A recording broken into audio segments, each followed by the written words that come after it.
The gunshot wound in her side had stopped bleeding 2 days ago, but Rose Kensington knew she was dying anyway when she collapsed against the wooden fence post somewhere in the Arizona Territory. It was June 1883, and the desert sun beat down mercilessly as her vision blurred and darkened around the edges.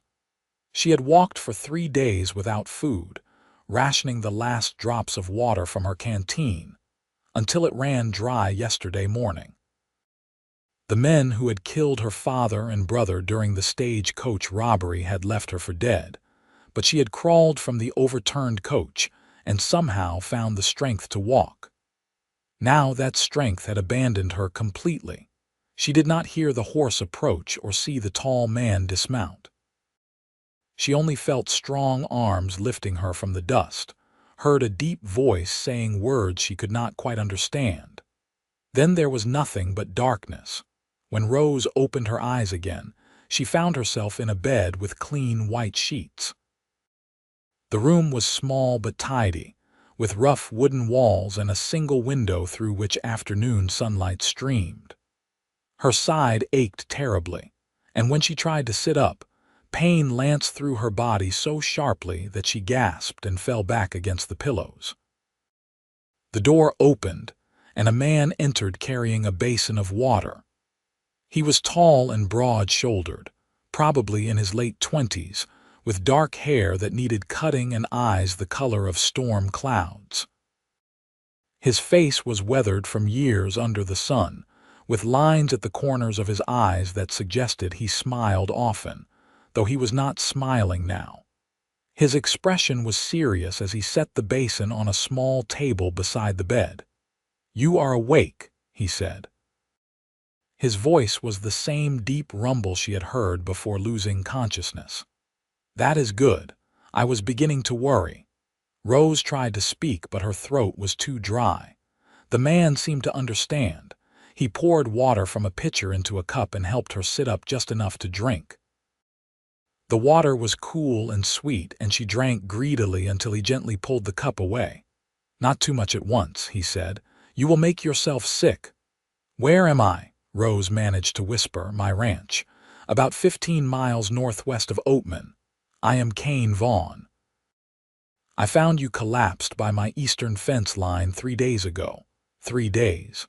She had been unconscious for 3 days. Rose looked down at herself and realized she was wearing a clean nightgown that was far too large for her.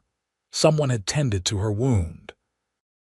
She could feel the bandages wrapped around her middle.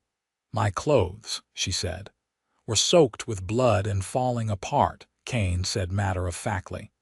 "I cleaned your wound and bandaged it. The bullet went clean through, which is fortunate. You have been fevered, but it broke this morning. I think you will live if you rest and eat." Rose felt tears burning her eyes. This stranger had saved her life, had tended to her wounds with his own hands, had kept her alive for 3 days. She did not know what to say. Kane seemed uncomfortable with her tears. He cleared his throat and said, "You should rest more. I will bring you some broth later. You need to get your strength back." "Wait," Rose said as he turned to leave. "My father and brother, they were killed.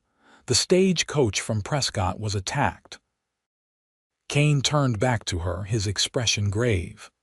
"I heard about that. 6 days ago, was it not? The driver made it to Oatman and reported it. They sent men out but found only bodies, no survivors." "I survived," Rose said, and the tears spilled over. "I crawled out and I walked. I did not know where I was going. I just walked." Kane pulled a chair close to the bed and sat down. His presence was steady and calm. "What is your name?" "Rose Kensington. We were traveling from Prescott to Tucson. My father had business there. We were going to start over, build a new life." Her voice broke. "Now they are gone and I have nothing." "You have your life," Kane said quietly. "That is not nothing." Rose looked at him through her tears. There was kindness in his face and something else too, a sadness as though he understood loss intimately. She felt suddenly very tired, as though speaking those few words had drained what little strength she had managed to gather. Rest now, Cain said, standing. We can talk more when you are stronger. Rose wanted to thank him, wanted to say so many things, but sleep was already pulling her under. She closed her eyes and let it take her. When she woke again, it was dark outside, and a lamp burned low on the table beside the bed. Cain sat in the chair, his head tilted back against the wall, eyes closed. He must have been watching over her. Rose studied him in the lamplight, this stranger who had saved her life. His face in repose looked younger, less careworn. There was a gentle quality to his features that his serious manner concealed. As if sensing her gaze, Cain opened his eyes and straightened. "How do you feel?" "Weak," Rose admitted, "but better than before." He nodded and stood, retrieving a bowl from the table. "I have broth. You should try to eat something." He helped her sit up, carefully supporting her back with pillows. Rose was acutely aware of how weak she was, how completely dependent on this man's kindness. The broth was chicken, rich and savory, and she ate it slowly, letting Cain spoon it to her lips when her hands shook too much to hold the bowl herself. "Thank you," she said when the bowl was empty.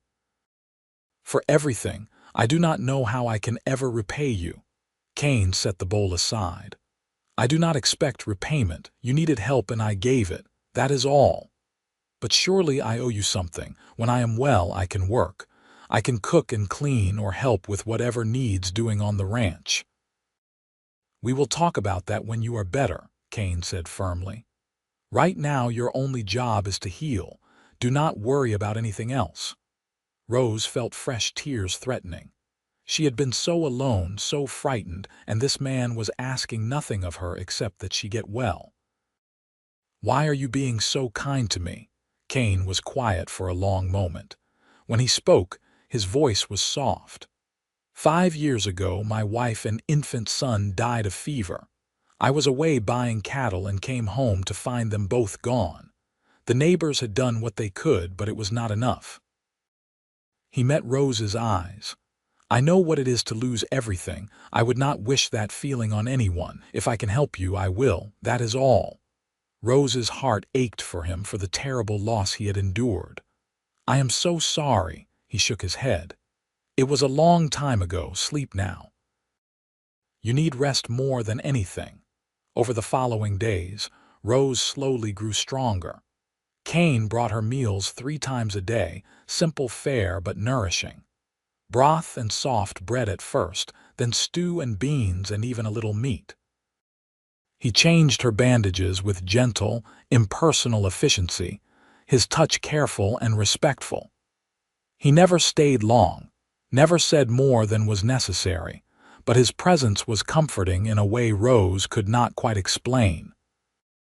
She learned that he ran the ranch alone, raising cattle and horses on land he had bought 7 years ago when he first came to Arizona.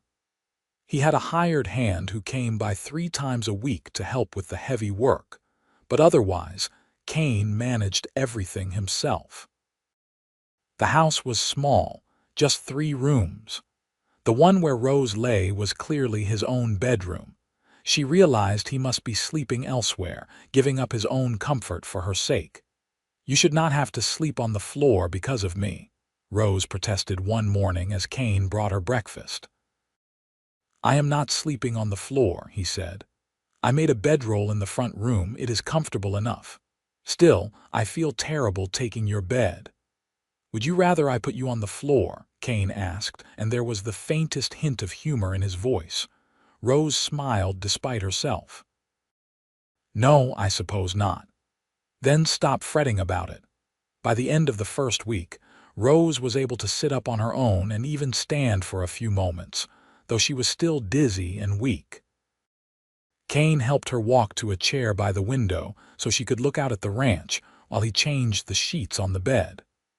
Rose watched the landscape beyond the glass, the rolling hills dotted with scrub brush and the mountains purple in the distance. There was a wild beauty to this land, harsh but honest. "It must be lonely out here," she said. Cain glanced up from his work. "Sometimes, but I prefer it to town. Too many people, too much noise. Do you ever go to Oatman once a month for supplies? That is enough. Rose understood that sentiment more than she would have a few weeks ago. The world had taken so much from her. The quiet of this ranch felt safe in a way she had not expected. As the second week began, Rose insisted on getting out of bed for longer periods.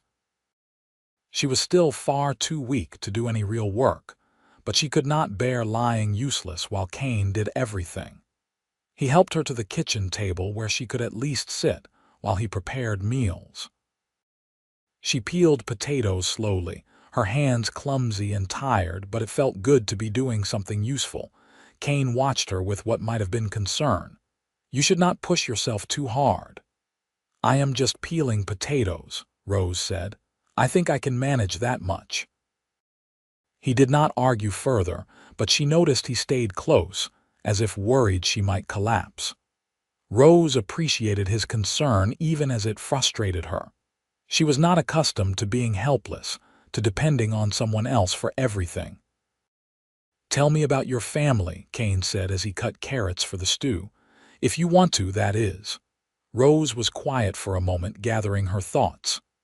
"My mother died when I was 12. Pneumonia. After that it was just me, my father, and my brother Thomas. We lived in Prescott. My father was a clerk at the bank. Thomas worked at the livery stable." She paused, her hands still on the potato. "They were good men, kind men. They did not deserve what happened to them." "No one deserves that," Cain said quietly. "The men who attacked the stagecoach, they were not after money. They shot everyone before they even looked to see what we were carrying. It was murder for the sake of murder." Rose's voice hardened. "I hope they hang. If the law finds them, they will." Rose doubted the law would find them. The Arizona territory was vast and wild, and outlaws knew how to disappear into the desert. But she said nothing. There was no point dwelling on what could not be changed. That evening, as they ate the stew together at the kitchen table, Rose found herself studying Cain. He ate slowly, methodically, his attention on his food. There was a sadness about him that seemed to permeate everything, a loneliness he carried like a weight.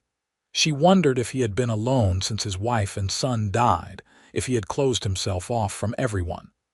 "You have family anywhere?" she asked. Cain looked up, surprised by the question. "A brother in Texas. We write occasionally. My parents are both gone."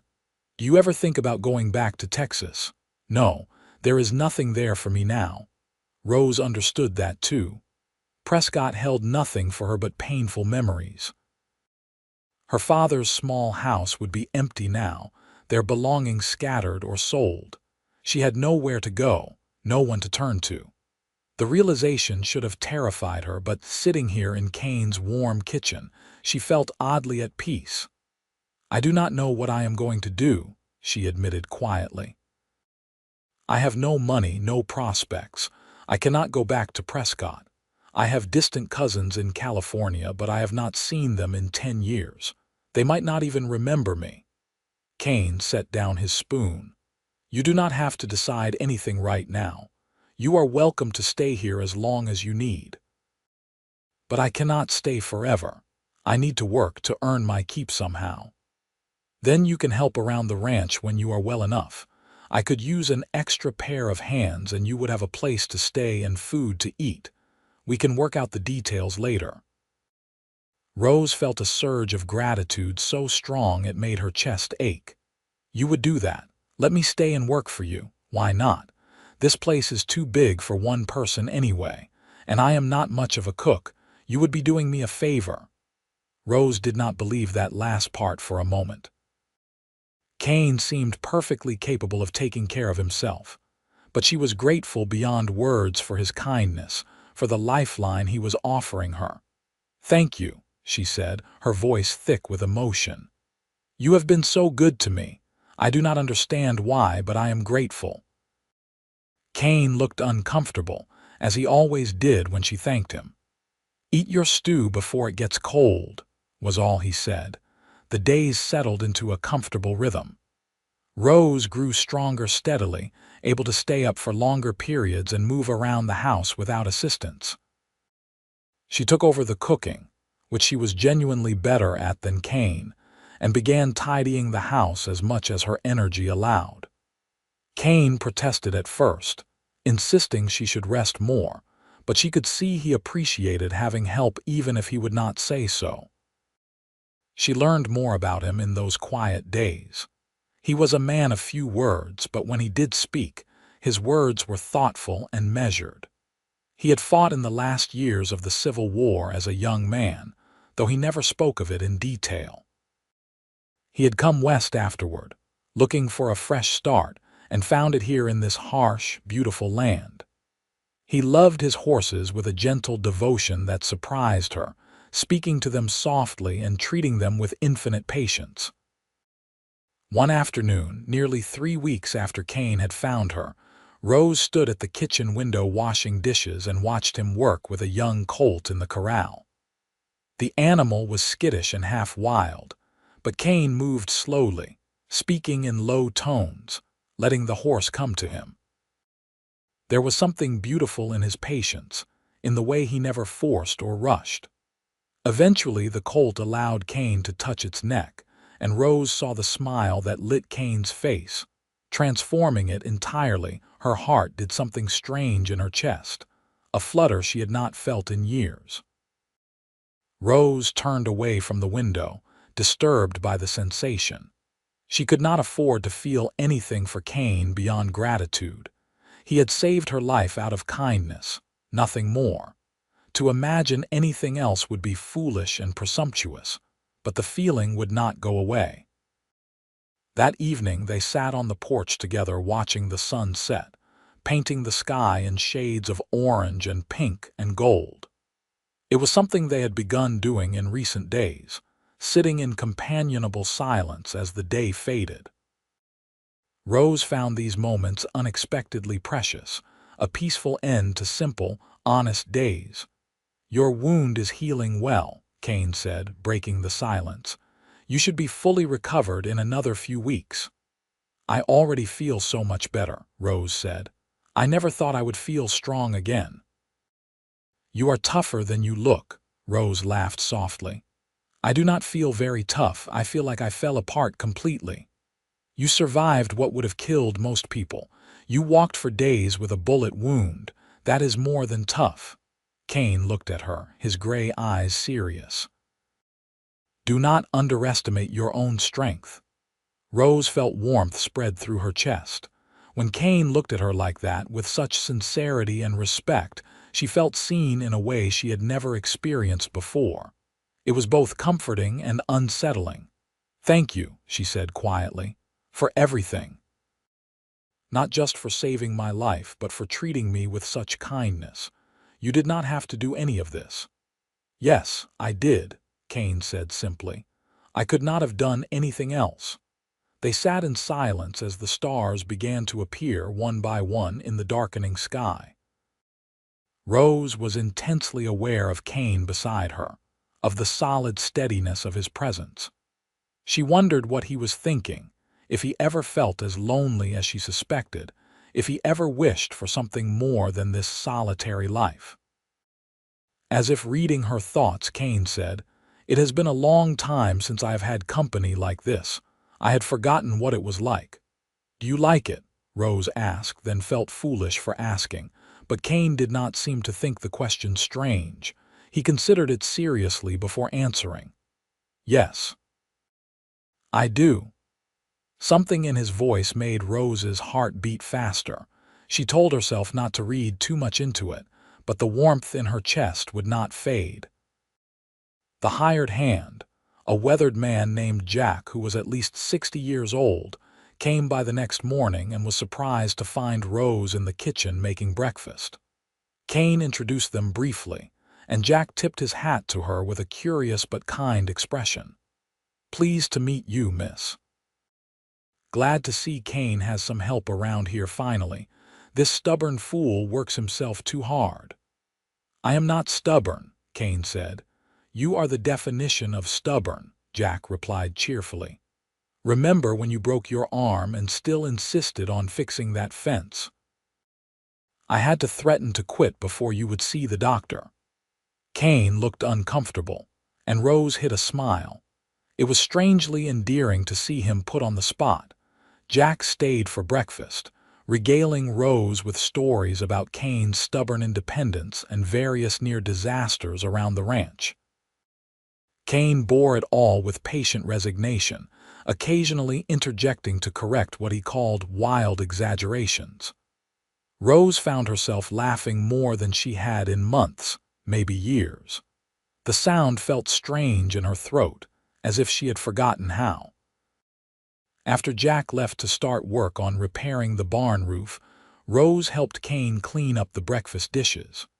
They worked side by side in comfortable silence, and Rose thought how natural it felt, how right.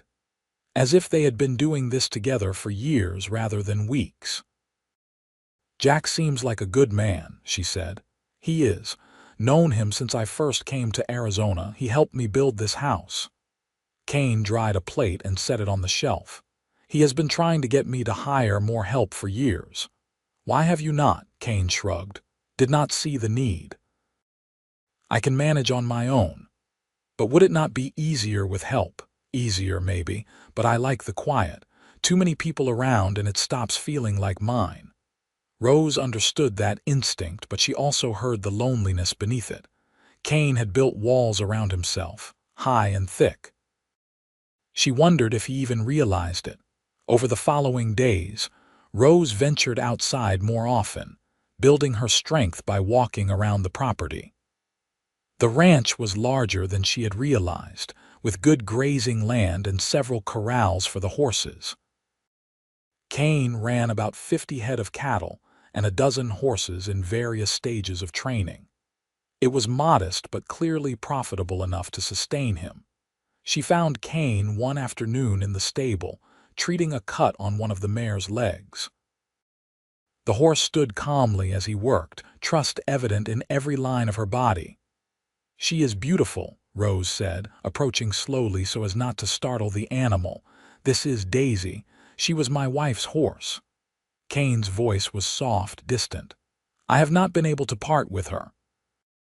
Rose stroked the mare's nose gently. "I am glad you kept her."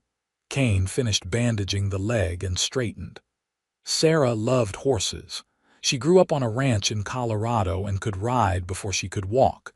She taught me everything I know about training them." It was the first time Kane had spoken his wife's name, the first time he had volunteered more than the barest facts about her. Rose felt honored that he was sharing this with her. "She sounds wonderful," Rose said. She was. Kane's expression was distant, memories playing across his face. She could make anyone smile, even when things were hard.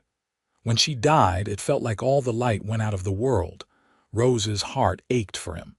"Do you think the light ever comes back?" Kane looked at her, really looked at her, and something shifted in his expression. "I did not think so. But lately." He trailed off, then shook his head. "Come on, I will introduce you to the rest of the horses." He showed her around the stable, telling her each horse's name and personality. There was Copper, the big gelding who was steady as stone. Thunder, the young stallion with too much energy. Bella and Star, the matched bays who worked as a team pulling the wagon.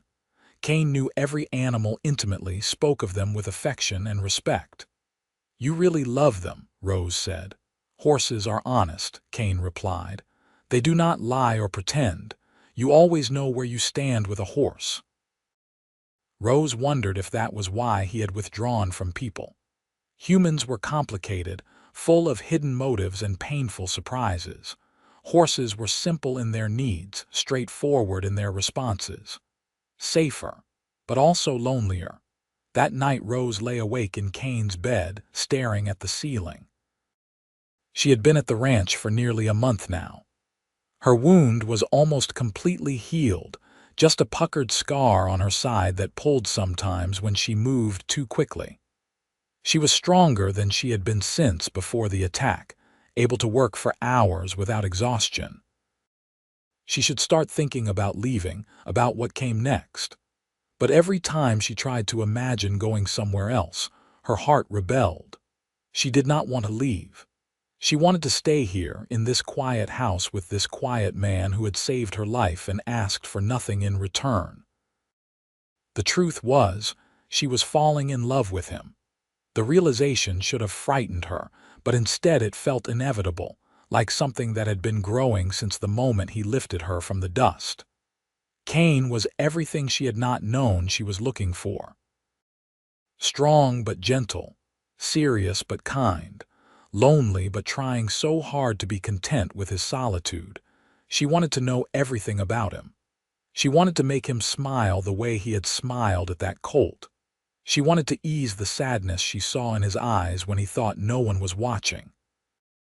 But she had no idea if he felt anything for her beyond compassionate responsibility for someone he had saved. He was unfailingly kind but never familiar, helpful but never intimate. She was living in his house, eating at his table, but she had no idea what was in his heart. Rose turned over, pulling the blankets close. She would stay as long as he let her, she decided. She would work hard and make herself useful and try not to let her feelings show. And maybe, if she was very lucky, there might come a day when Cain looked at her and saw something more than an obligation. The next morning, Rose made an extra special breakfast, baking fresh biscuits and frying eggs and bacon. Cain came in from the morning chores looking tired, but his eyes widened when he saw the spread on the table. "What is all this?" "Breakfast," Rose said, trying to sound casual. "I thought you might appreciate something more substantial than porridge. You did not have to do all this work." "I wanted to. Please sit and eat before it gets cold." Cain sat, still looking bemused, and began to eat. Rose watched his face as he bit into a biscuit, saw the way his expression softened with pleasure. Something warm unfurled in her chest. "These are incredible," Cain said. "Where did you learn to bake like this?" "My mother taught me before she died. She said a woman should know how to make a proper meal." Rose poured coffee for both of them. "I like cooking. It makes me feel useful." "You are useful in many ways," Cain said, meeting her eyes. "You have made this house feel like a home again." Rose's breath caught. There was something in the way he looked at her, something that made hope flutter in her chest like a trapped bird. But before she could respond, Cain looked away back to his plate, and the moment passed. They spent the day working together, Rose tending the garden she had started near the house, while Cain repaired fence posts in the near pasture. It was hot work, the June sun beating down relentlessly. But Rose loved the feeling of dirt under her fingernails, the satisfaction of seeing the neat rows of vegetables she had planted beginning to sprout. She was on her knees pulling weeds when she heard hoofbeats approaching. Looking up, she saw 3 riders coming up the road toward the house. They were rough-looking men, dusty and hard-eyed, and something about them made Rose's stomach clench with fear. Cain emerged from the barn, his expression guarded as the men approached. Rose stood slowly, wiping her hands on her apron, and moved toward the house. She wanted to be close to the rifle Cain kept by the front door. "Help you gentlemen?" Cain asked, his voice level but cool. The lead rider, a big man with a thick beard and mean eyes, grinned. "We are looking for water for our horses. Saw your place from the road and thought you might be willing to share." "There is a stream half a mile east," Cain said, pointing. "Your horses can drink there." "That is a long half-mile in this heat," the man said. His eyes drifted past Cain to where Rose stood on the porch. His grin widened. "Nice place you have here. Pretty girl, too." Cain's jaw tightened. "The stream is that way. I suggest you water your horses and move on." Something dangerous flickered in the bearded man's eyes, but one of his companions said quietly, "Come on, Hank. We have a long ride still." Hank stared at Cain for a long moment, then shrugged. "Sure, we will be going." But if you change your mind about being neighborly, we will be passing through Oatman for a few days." They turned their horses and rode off at a leisurely pace, clearly in no hurry. Cain watched them until they were out of sight, his hand resting on the gun at his hip. When he finally turned back to Rose, his expression was grim. "Go inside," he said. "Lock the doors." Who were they? Trouble. That was Hank Dorsey and his gang. They have been running wild through the territory for months. Robbery, cattle rustling, worse. Cain's eyes were hard. "I want you to stay inside until I know they are really gone." Fear trickled down Rose's spine. "Do you think they will come back?" "I do not know. But Dorsey has a reputation and none of it is good. I am not taking chances with your safety." Cain spent the rest of the day checking the property, making sure there were no signs of the men returning. He brought all the horses into the corral closest to the house and made sure every gun on the property was loaded and within easy reach. Rose watched him work, saw the tension in his shoulders, the constant vigilance in his eyes. He was worried, more worried than he was letting on. That night, Cain insisted on sleeping in the front room with his rifle across his lap. Rose tried to argue that he should rest properly, but he would not hear it. "I will rest when I know we are safe," he said firmly. "Now go to bed and lock your door." Rose did as he asked, though she doubted she would sleep. She lay in the darkness listening to the night sounds, every creak and rustle making her heart race. She kept thinking about the way Hank Dorsey had looked at her, the hunger in his eyes. Men like that took what they wanted and did not care who they hurt. She must have dozed off eventually, because she woke to the sound of Cain moving around in the front room. Morning light streamed through the window. Rose dressed quickly and found Cain in the kitchen making coffee, his eyes red-rimmed from lack of sleep. "Did you sleep at all?" she asked. "Enough. Jack will be here soon. I am going to ask him to stay close to the house for a few days, just in case." "Do you really think those men will come back?" Cain poured coffee for both of them. "Dorsey is unpredictable.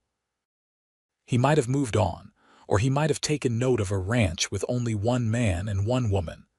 I am not going to assume we are safe until I know for certain they are gone from the area."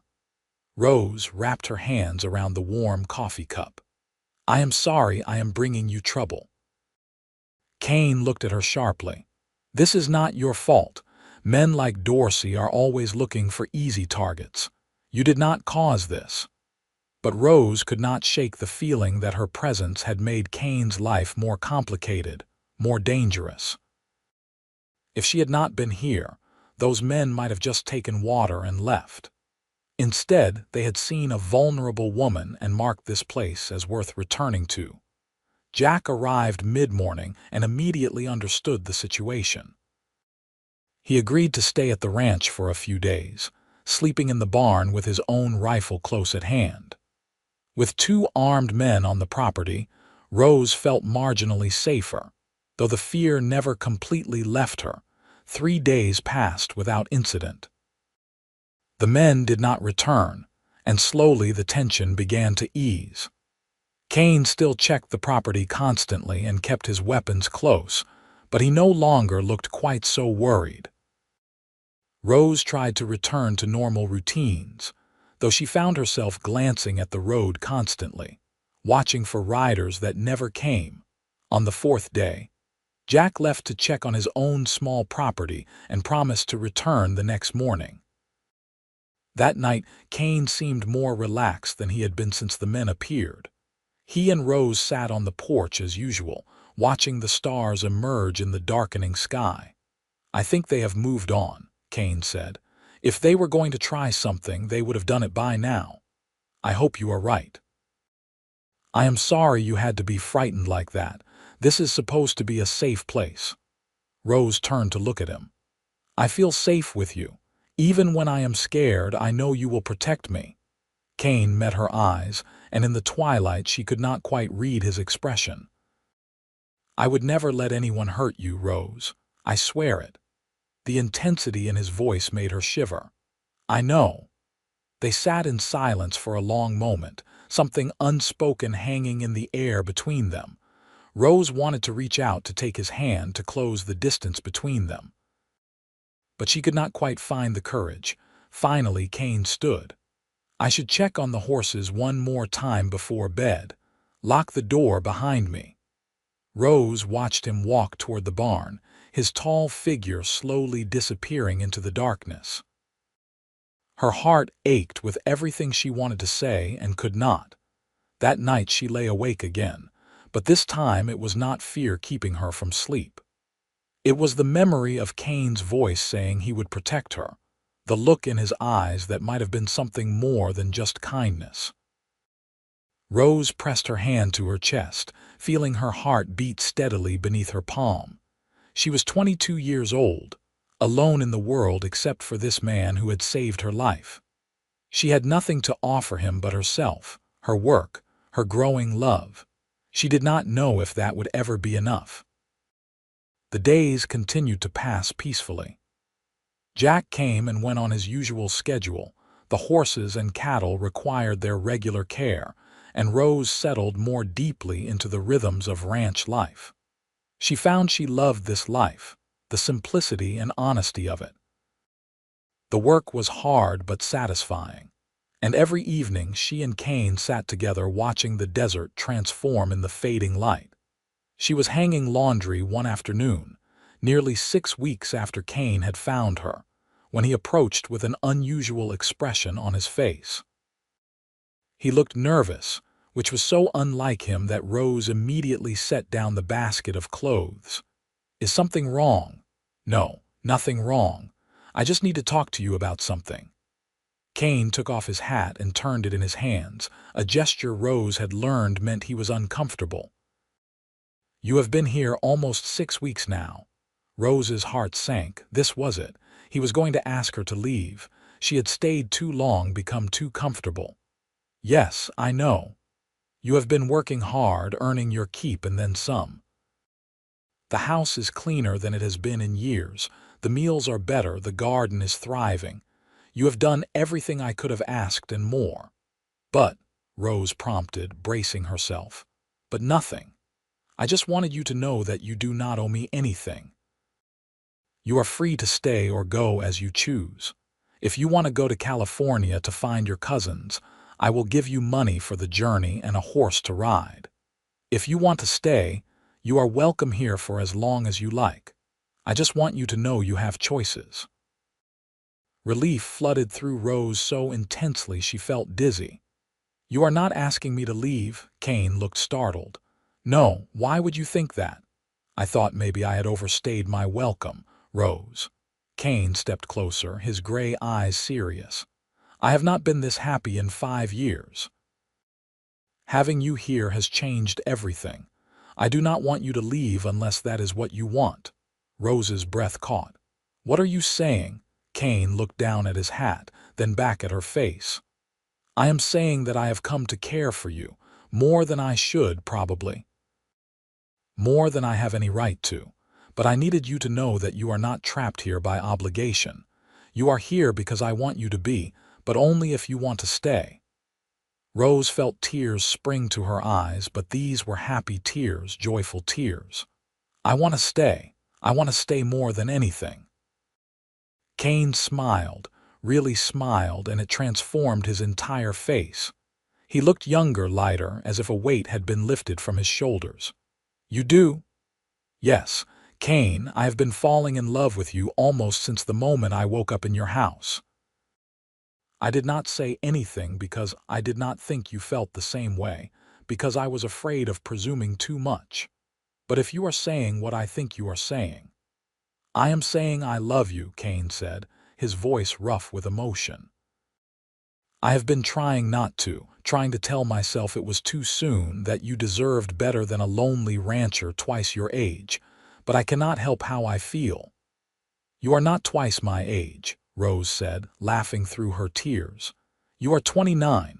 That is hardly ancient. Old enough to know better than to fall in love with a woman I found dying in the desert. and I am old enough to know what I want." Rose stepped closer to him, closing the distance between them. "I want you, Cain. I want this life, this ranch, this future. I want everything." Cain reached out slowly, giving her time to pull away, and cupped her face in his calloused hands. "Are you sure? Once I kiss you, I am not going to want to let you go." "Then do not let go," Rose whispered. Cain kissed her with a tenderness that made her heart ache, soft and sweet and full of promise. Rose leaned into him, her hands finding his shoulders, holding on as if he were the only solid thing in a spinning world. When they finally pulled apart, both were breathing hard, and Cain rested his forehead against hers. "I love you," he said again. "I will spend the rest of my life proving it if you let me." "I love you too," Rose said. "And yes, please, spend your life proving it. I will do the same." They stood there in the afternoon sun, holding each other, and Rose felt as if she had finally come home. Not to a place, but to a person. Cain was her home now, her future, her heart. Over the following weeks, everything changed and nothing changed. They still worked side by side every day, still ate meals together and sat on the porch in the evenings. But now they held hands as they watched the sunset, stole kisses between chores, talked late into the night about dreams and fears and everything in between. Cain told her about his childhood in Texas, about his parents' small farm and the brother he had not seen in years. He talked about the war, haltingly at first, but then with more openness, about the things he had seen and done and tried to forget. He spoke of Sarah with affection, but without the crushing grief that had marked his earlier mentions of her, as if he had finally made peace with that loss. Rose told him about her mother's gentle wisdom, her father's quiet strength, her brother's terrible jokes and kind heart. She talked about the attack, forcing herself to remember and speak the truth of what had happened, and Cain held her while she cried. She spoke of her fears about the future, her worries that she was not good enough, strong enough, worthy enough. "You are everything," Cain told her fiercely. "Everything I never thought I would have again. You are more than worthy. You are a gift." They did not rush. Cain was old-fashioned in his courtship, treating Rose with respect and care even as their love grew deeper. But as summer turned toward autumn, as the brutal heat gave way to cooler nights, they both knew what they wanted. One evening in late September, as they sat on the porch watching the first stars appear, Cain said, "Marry me." It was not a question, not quite, but not a demand either. Just a statement of what should be, what they both wanted. Rose turned to him, seeing the vulnerability in his face, the hope. "Yes. Yes, of course, yes." Cain pulled her into his arms, kissing her deeply, and Rose felt the rightness of this moment settle into her bones. This was what she had been walking toward when she stumbled through the desert with a bullet in her side. Not death, but life. Not an ending, but a beginning. They were married in Oatman 3 weeks later, in the small church on the edge of town. Jack was there as witness, along with a handful of townspeople Cain knew from his monthly supply runs. Rose wore a simple blue dress that Cain had bought for her from the general store, and Cain wore his best shirt with his hair freshly cut. They spoke their vows before God and witnesses, promising to love and cherish each other all the days of their lives. When the preacher said Cain could kiss his bride, Cain did so with a sweetness that made Rose's heart overflow. They were married. She was Rose Vaughn now, wife to this good man who had saved her life and then given her a reason to live it. The wedding night was tender and passionate, Cain treating Rose with a gentleness that made her love him even more. They came together as husband and wife, two broken people who had found wholeness in each other, and afterward Rose lay in Cain's arms feeling more complete than she had ever imagined possible. "Are you happy?" Cain asked, his hand stroking her hair. "So happy," Rose said. Happier than I knew how to be. Good. I am going to make sure you stay that way. The first year of their marriage was everything Rose had hoped for and more. They worked the ranch together, a true partnership, and Rose discovered she had a talent for training horses that rivaled Cain's own. She also proved to be a shrewd manager, finding ways to increase their profits that Cain had never considered. Together they expanded the herd and improved the property, building not just a ranch but a legacy. Jack became like family, eating dinner with them once a week and serving as a sounding board for their plans. He watched their happiness with obvious pleasure, often remarking that he had never seen Cain smile so much. "You are good for him," Jack told Rose one evening. "He was barely living before you came, just going through the motions. Now he is alive again." Rose understood what Jack meant. Cain had buried himself with Sarah and their son, had stopped believing in the possibility of joy. But slowly, day by day, that belief had returned. He laughed more now, smiled more, allowed himself to hope and dream again. Rose bloomed in the sunshine of his love. The frightened, wounded woman who had collapsed by Cain's fence seemed like a stranger now. She was strong and confident, capable and content. She had found not just a home but herself. In the spring of their second year of marriage, Rose realized she was pregnant. She told Cain one evening on the porch, their favorite place for important conversations, and watched his face transform with wonder. "A baby," he breathed. "We are going to have a baby. Yes. In about 6 months, I think." Cain pulled her into his arms, holding her so tightly she could barely breathe. When he pulled back, there were tears in his eyes. "I thought I would never get this chance again. After Sarah and the baby died, I thought that was it. But now—" His voice broke. Thank you for giving me this. Thank you for giving me everything," Rose said, wiping tears from his cheeks. "Thank you for saving my life so I could live it with you. The pregnancy was not easy." Rose was sick for months, barely able to keep food down, and Cain worried over her constantly. But as summer arrived and her belly swelled with their child, the sickness faded and Rose felt strong again. She continued working alongside Cain as much as her body allowed, refusing to be sidelined by her condition. In late October, on a cool autumn evening, Rose went into labor. Cain sent Jack racing to Oatman to fetch the midwife while he stayed with Rose, holding her hand and speaking soft encouragement. The midwife, a capable woman named Mrs. Henderson, arrived within 2 hours and took charge of the situation with calm efficiency. The labor was long and difficult. Rose screamed and cried and cursed, certain she was going to die. But Cain never left her side, never stopped telling her she was strong, she could do this. She was the bravest woman he had ever known.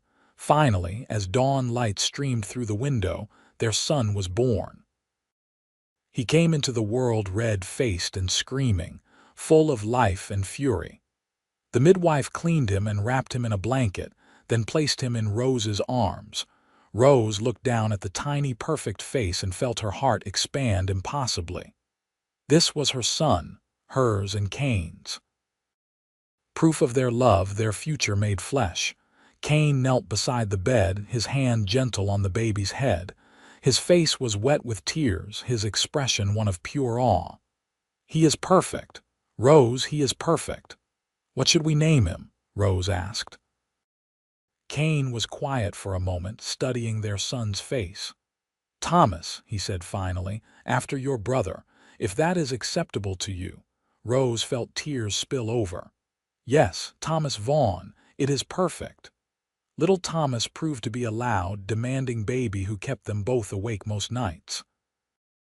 But neither Rose nor Cain minded. They took turns walking him, soothing him, marveling over every yawn and stretch.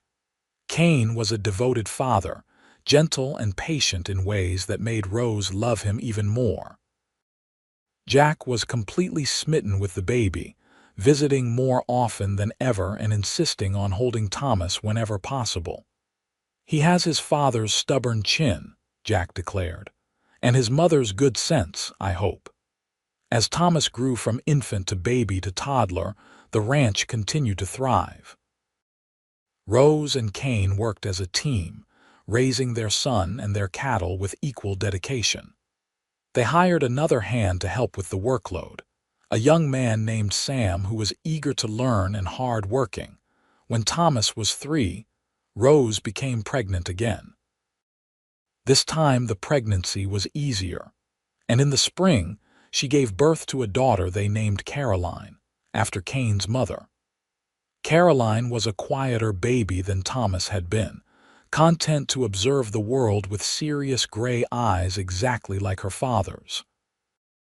The years passed in a blur of work and love and laughter. Rose and Cain built the life they had both dreamed of, sometimes without even realizing they were dreaming it. Thomas grew into a sturdy, adventurous boy who loved the horses as much as his father did. Caroline was quieter but equally determined, following her mother around the ranch and asking endless questions. When Thomas was 7 and Caroline was 4, Rose gave birth to twins, a boy and a girl they named James and Sarah. The ranch was full of noise and chaos and joy, exactly as it should be. Cain expanded the house, adding bedrooms for the children and a larger kitchen for Rose. They were prospering, not wealthy but comfortable, with enough to provide for their family and plan for the future. One evening, when Rose was 31 and Cain 38, they sat on the porch as they had done countless times before. The children were asleep inside, Jack had gone home for the night, and the ranch was quiet except for the usual night sounds. Rose leaned against Cain's shoulder, his arm around her, and thought about the journey that had brought them here. "You ever think about that day?" she asked. "The day you found me." Cain pressed a kiss to her hair. "Sometimes. I think about how different my life would be if I had taken a different route that morning, if I had not noticed you by the fence. I think about how close I came to losing you before I ever knew you. I think about it too. I thought I was dying. I had given up completely. And then you were there, like an answer to a prayer I had not even known to speak." "I was not looking to save anyone that day," Cain said quietly. "I was just checking fence lines like always. But the moment I saw you lying there, everything changed. I knew my life was never going to be the same." Rose turned to look up at him. "Do you regret it, taking me in?" "Not for one single second." Cain cupped her face, his thumb stroking her cheek. "You saved me just as much as I saved you. I was just existing before you, not really living. You brought me back to life." "We saved each other then," Rose said. "Yes, we did." They kissed, a slow, sweet kiss full of years of love and trust. When they pulled apart, Rose rested her head on Cain's shoulder again and looked out at the ranch, their land, their legacy. "We should tell the children the story someday," Rose said. "About how we met." "We will," Cain promised. "We will tell them about the day I found their mother dying in the desert and how she turned out to be the strongest person I have ever known. We will tell them about love and second chances and never giving up." "That sounds perfect." They sat in comfortable silence as the stars appeared one by one overhead. Inside the house, their children slept peacefully, dreaming whatever dreams children dream. The horses nickered softly in the corral. Somewhere in the distance, a coyote called to its pack. Rose thought about the frightened, wounded woman she had been 9 years ago. That woman had believed her life was over, that there was nothing left for her in this world. She had been so wrong. Her real life had not ended that day in the desert. It had begun. She had found love where she least expected it, in the arms of a lonely rancher who asked nothing of her except that she heal. Cain had given her time and space to recover, had never demanded anything in return for his kindness. And in that space, Something beautiful had grown. Something neither of them had been looking for but both desperately needed. They had built a life together from nothing. They had created a family, a home, a future. They had survived loss and found joy again. They had learned to trust and hope and love, even when it seemed impossible. "I love you," Rose said, the words as true now as they had been the first time she spoke them. "I love you too," Cain replied. "Always." Years continued to pass, each one bringing new challenges and joys. Thomas proved to be a natural horseman like his father, able to gentle even the wildest animals with patience and kindness. Caroline developed a sharp mind for business, helping Rose manage the ranch accounts and plan for expansion. The twins, James and Sarah, were inseparable partners in mischief, keeping everyone on their toes. When Thomas was 15, he asked if he could start training horses professionally to sell. Cain was proud and somewhat surprised by his son's initiative. Together, they built a training program that gained a reputation throughout the territory. People came from as far as Tucson to buy horses trained by the Vaughn Ranch. Caroline, at 12, announced she wanted to learn everything about running a ranch so she could manage their properties when she grew up. Rose and Cain supported her ambition, teaching her everything from bookkeeping to breeding programs. She soaked up knowledge like a sponge, her sharp mind grasping concepts that had taken her parents years to learn. The twins showed different talents. James loved working with cattle, spending hours with the herd learning every animal's temperament. Sarah had a gift for growing things, expanding the garden until it produced more vegetables than the family could use. She sold the extra produce in Oatman, saving her earnings with a determination that reminded everyone of her mother. Jack grew old but never retired, insisting he would work until the day he died because what else would he do? He was part of the family now, eating Sunday dinners with them and spoiling the children shamelessly. He never married, claiming he was too ornery for anyone to put up with, but he had found his family in the Vaughns. When Rose was 38, she became pregnant one final time. Cain worried about her, knowing the risks increased with age, but Rose was healthy and strong. She gave birth to their sixth child, another boy they named Jack, in honor of the man who had become like family. Old Jack cried when they told him, insisting they should not waste a good name on a baby, but everyone could see how pleased he was. Young Jack became his namesake's shadow, following the old man around the ranch from the time he could walk. Rose and Cain watched their children grow with pride and wonder. They had created not just a family, but a legacy. The ranch prospered under their combined leadership, expanding to include more land and livestock. They were respected in Oatman and throughout the region for their fair dealing and quality animals. But for all their success, the thing that mattered most to Rose and Cain was the love they shared. It had deepened and matured over the years, becoming as steady and reliable as the sunrise. They still sat on the porch together most evenings, still held hands and stole kisses, still looked at each other with wonder that they had found this happiness.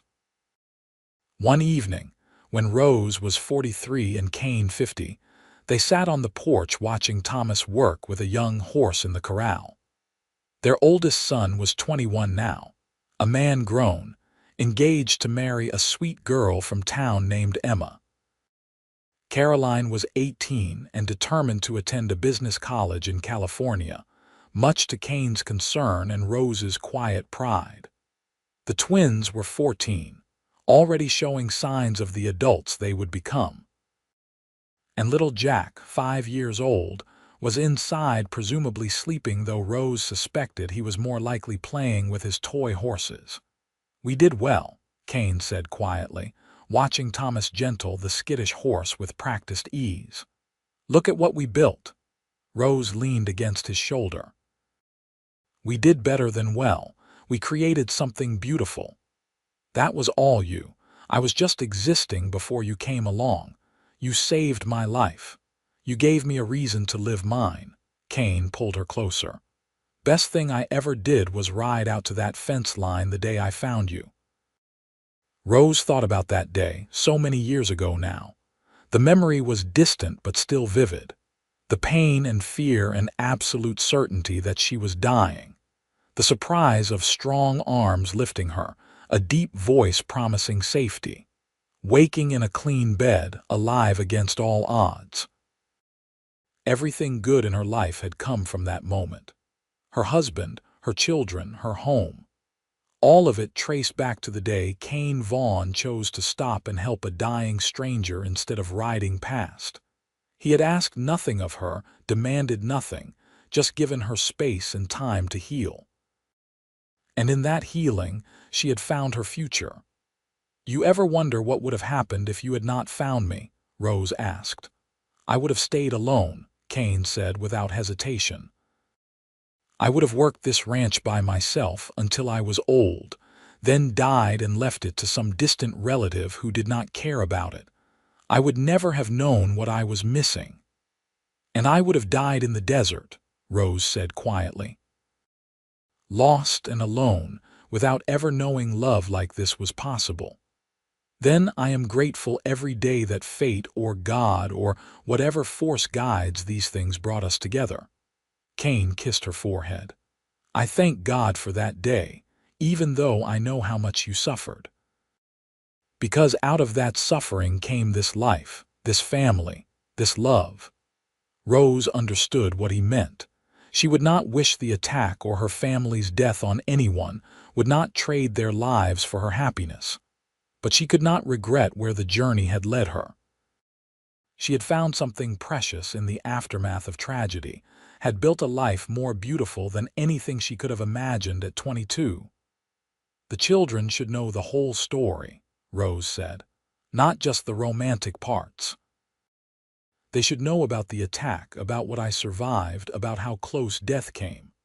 "Why?" Cain asked gently. "Why burden them with that darkness?" "Because they need to understand that life is precious and fragile. That happiness is something you build from whatever materials you have, even when those materials seem broken beyond repair." Rose looked up at her husband. "They need to know that their mother was once weak and wounded, but she survived, that their father chose kindness over convenience. That love is not just a feeling but a choice you make every single day." Cain was quiet for a long moment, then nodded. "You are right. We will tell them when they are old enough to understand. We will make sure they know the truth of where they came from." The years continued their steady march. Thomas married Emma and they built a house on the far edge of the property, staying close to help run the expanding ranch. Caroline did go to California for school, coming back 2 years later with a head full of modern business ideas and a quiet confidence that served her well. She never married, content to dedicate herself to the ranch and her family. The twins eventually went their separate ways. James took over the cattle operation, proving to have an intuitive understanding of breeding and management. Sarah married a farmer from Oatman and moved to town, though she visited the ranch often with her own growing family. Little Jack grew up dreaming of adventure, eventually becoming a lawman and moving to Tucson, though he returned home as often as his duties allowed. Rose and Cain grew old together, their hair graying and their steps slowing but their love as strong as ever.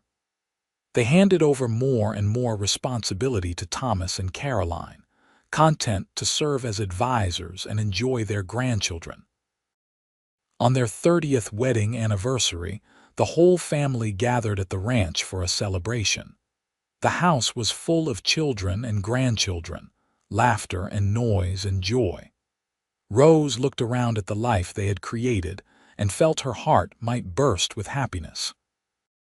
That evening, after everyone had gone home or to bed, Rose and Cain sat on the porch as they had done thousands of times before. Cain's hair was almost completely gray now, his face deeply lined from years under the sun. But his gray eyes were as clear and kind as they had been the day Rose first saw them. 30 years, Cain said wonderingly. It seems like yesterday and forever at the same time. I know exactly what you mean, Rose said. Her own hair was more silver than brown now, her body softer and slower than it had been. But she felt beautiful when Cain looked at her, felt young and vital and loved. Best 30 years of my life. Mine too. Cain took her hand, his calloused fingers intertwining with hers. I love you more now than I did the day we married. How is that possible? Because every day with you has added another layer to that love. Every moment, every memory, every joy and challenge we have faced together. It all builds, Rose. Love is not static. It grows or it dies, and ours has never stopped growing. Rose felt tears prick her eyes. After all these years, Cain could still move her to tears with his words. I love you too, so much, more than I have words to say. They sat in silence, holding hands, watching the stars wheel overhead. Rose thought about the journey that had brought them here, all the twists and turns, the pain and joy. She thought about the woman she had been and the woman she had become. She thought about Cain, who had given her everything without ever asking for anything in return.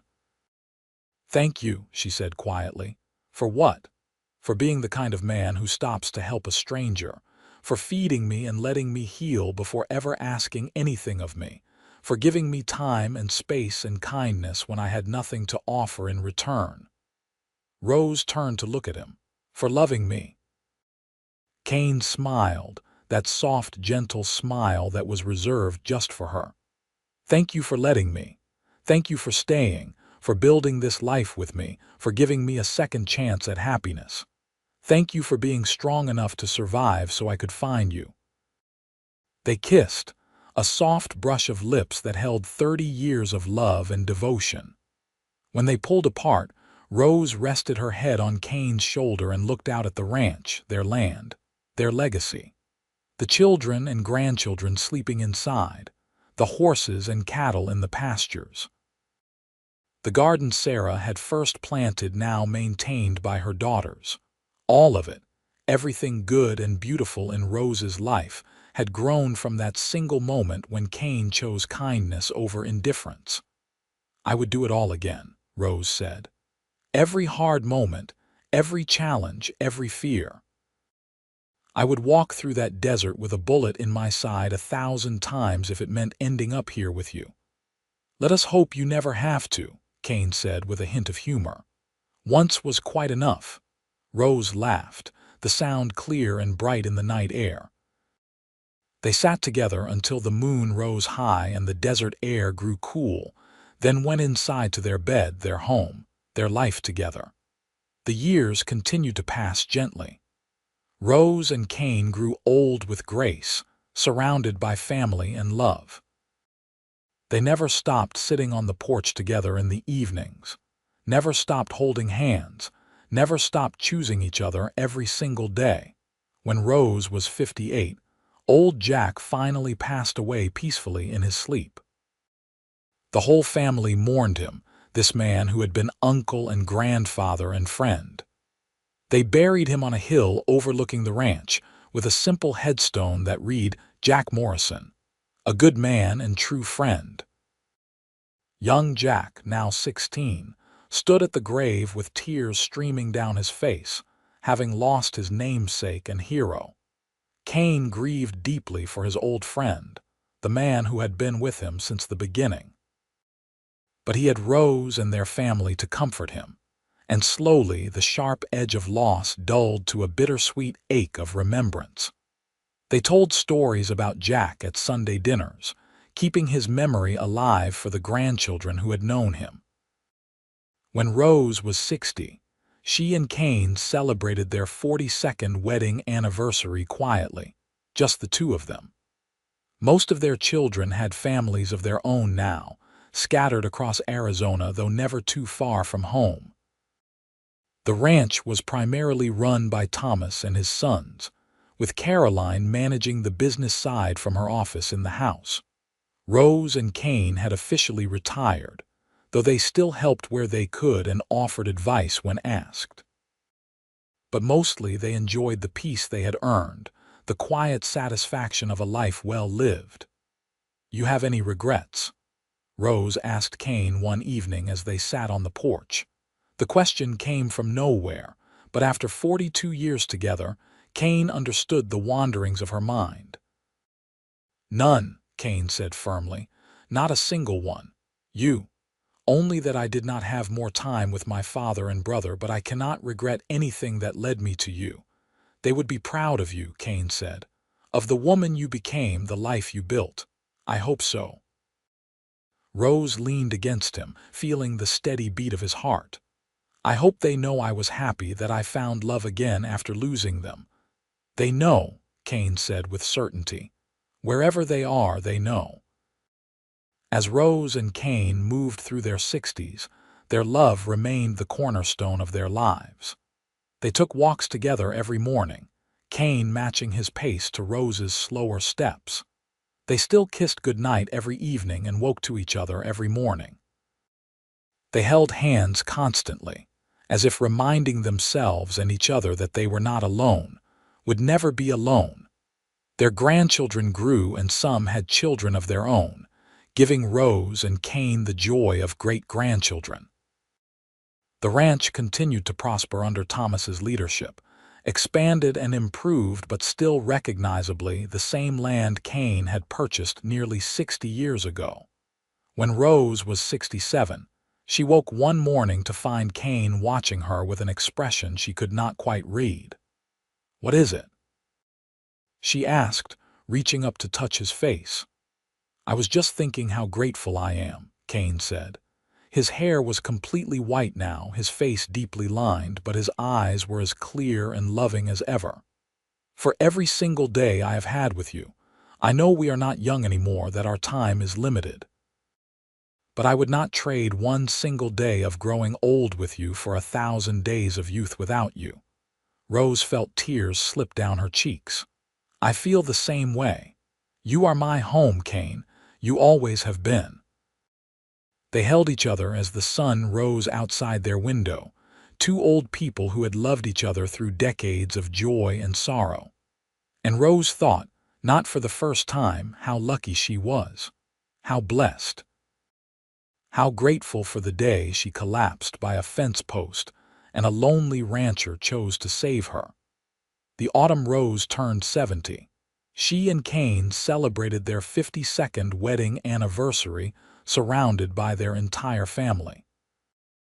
The house was full to bursting with children and grandchildren and great-grandchildren, 3 generations of love and life. Thomas gave a speech about his parents' enduring love, how it had shaped him and his siblings, how it continued to inspire everyone who knew them. "They taught us that love is a choice you make every day," Thomas said, his voice thick with emotion. "That kindness matters more than wealth, that family is everything. They built something beautiful out of tragedy, and they taught us to do the same. I am proud to be their son." Rose cried through the entire speech, Cain's arm around her shoulders. She looked around at all these people, all these beautiful souls who existed because she and Cain had found each other. It was almost overwhelming, the weight of all that love. That night, after everyone had left, Rose and Cain sat on the porch one more time. They were both tired, the celebration having taken its toll, but neither wanted to go to bed yet. The night was clear and cool, the stars brilliant overhead. "We did it," Rose said softly. "We built a legacy." "We built a life," Cain corrected gently. "The legacy is just a side effect," Rose smiled. Even after all these years, Cain had a way of seeing straight to the heart of things. "You are right. We built a life, a beautiful, precious life. Together," Cain said, "always together." "Always together," Rose echoed. They sat in comfortable silence, holding hands as they had done for 52 years. Rose thought about the frightened young woman she had been, dying in the desert with no hope left. She thought about the lonely rancher who had saved her, asking nothing in return. She thought about all the days and months and years that had followed, each one a gift. "I love you," she said, the words as true and necessary as breathing. "I love you too," Cain replied, "until my last breath and beyond." Rose leaned against his shoulder, feeling the strength still present in his old body, and knew that whatever time they had left, they would face it together. They had survived so much, built so much, loved so much, and they would continue to do so for as long as God granted them days. The years passed more slowly now, measured not in accomplishments but in quiet moments. Morning coffee together, evening walks, visits from family, the simple pleasure of waking up beside the person you loved most in the world. When Rose was 75 and Cain 82, they were still living in the ranch house, though Thomas and his family had moved into the main house to help care for them. Rose's health had declined somewhat, arthritis making it hard to move some days, but her mind remained sharp. Cain was frailer than he had been, his steps uncertain, but he still insisted on checking on the horses every morning. One spring morning, Rose woke to find Cain sitting in the chair by the window, fully dressed, watching the sunrise. "Why did you not wake me?" she asked, struggling to sit up. Cain turned to her with a smile.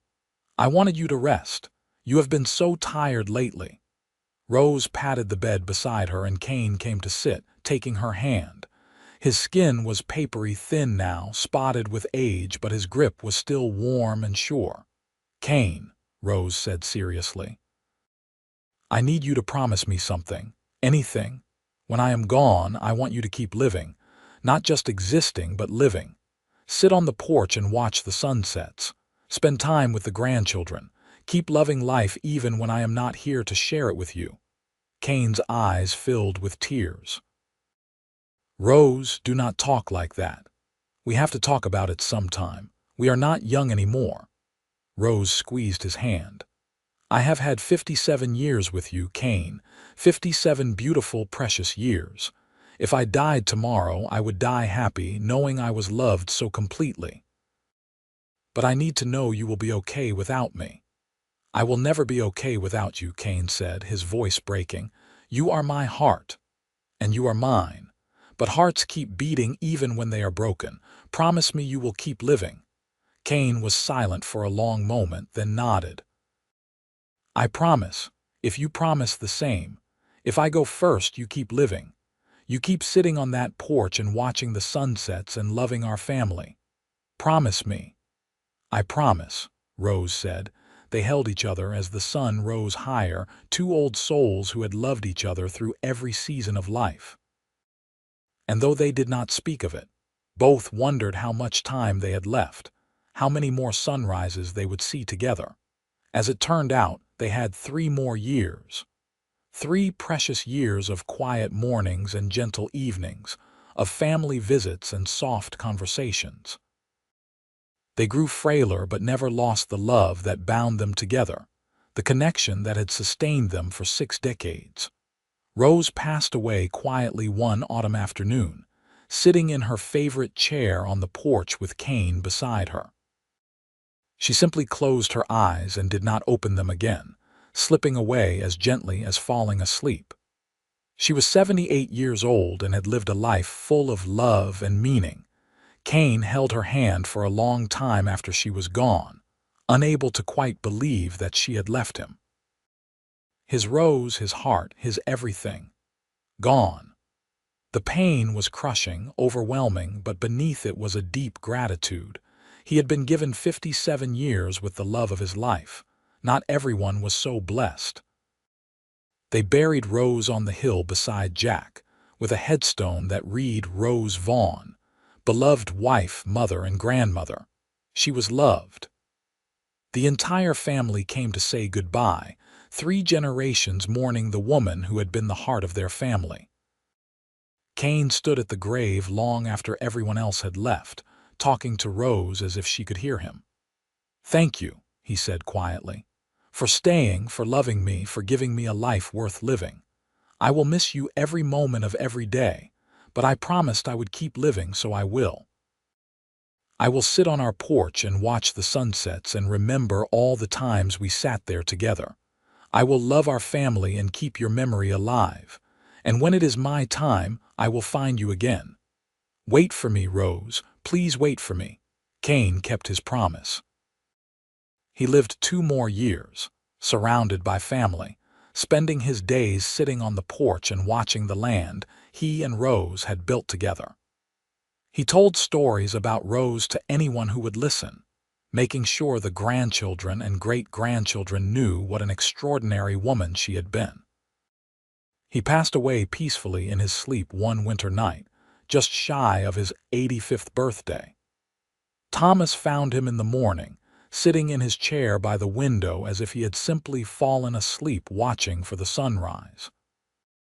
There was a peaceful expression on his face, as if he had seen something beautiful in his last moment. They buried Cain beside Rose, their headstones side by side, together even in death as they had been in life. The entire family gathered again to say goodbye to the man who had been the foundation of everything they knew about love and family and perseverance. Thomas stood at his parents' graves and told the story one more time, the story Rose and Cain had made sure all their children knew. The story of how a dying woman had collapsed by a fence post and a lonely rancher had saved her, asking nothing in return. The story of how patience and kindness had bloomed into love, how 2 broken people had healed each other and built something beautiful together. "They taught us everything that matters," Thomas said, his voice carrying across the gathered family. "How to love with your whole heart, how to choose kindness, how to build a life worth living. They took tragedy and turned it into triumph, and they did it together, always together." The ranch continued to thrive, passed down through generations who never forgot the love story that had started it all. Rose and Cain's great-great-grandchildren played in the same house where Rose had first woken after Cain saved her life, ran through the same corrals where Cain had trained horses with infinite patience. The porch where Rose and Cain had spent so many evenings together became a place of family tradition. Every important conversation happened there. Every major decision was discussed there, as if the love that had been shared in that space had somehow soaked into the wood and remained. And on quiet evenings, when the sun set in shades of gold and pink and the stars began to appear, it was easy to imagine that 2 souls were still sitting there together, holding hands and watching the beauty of the world they had built with love.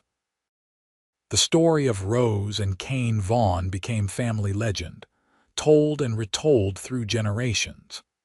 It was a story about survival and second chances, about kindness and patience, about love that grew slowly and lasted forever. It was a story about a rancher who fed a dying woman and let her heal before ever asking anything of her, and how that simple act of compassion had created a legacy that would endure for generations. It was, in the end, a love story. The best kind. The kind that was built on choice and commitment, that weathered every storm, that grew deeper with every passing year. The kind that proved love was not just a feeling but an action, a decision made new every single day to choose each other, to stay together, to build something beautiful from whatever materials life provided. Rose had been too weak to work when Cain found her, so he fed her and let her heal. And in that healing, they had both found everything they had been missing: love, home, family, purpose. Everything that made life worth living. Their story ended not with death but with legacy, with love that continued to ripple through generations, touching lives that would never even know their names. And perhaps that was the greatest love story of all, not one that ended, but one that never stopped giving, never stopped teaching, never stopped showing others what was possible when two souls found each other and chose, every single day, to love.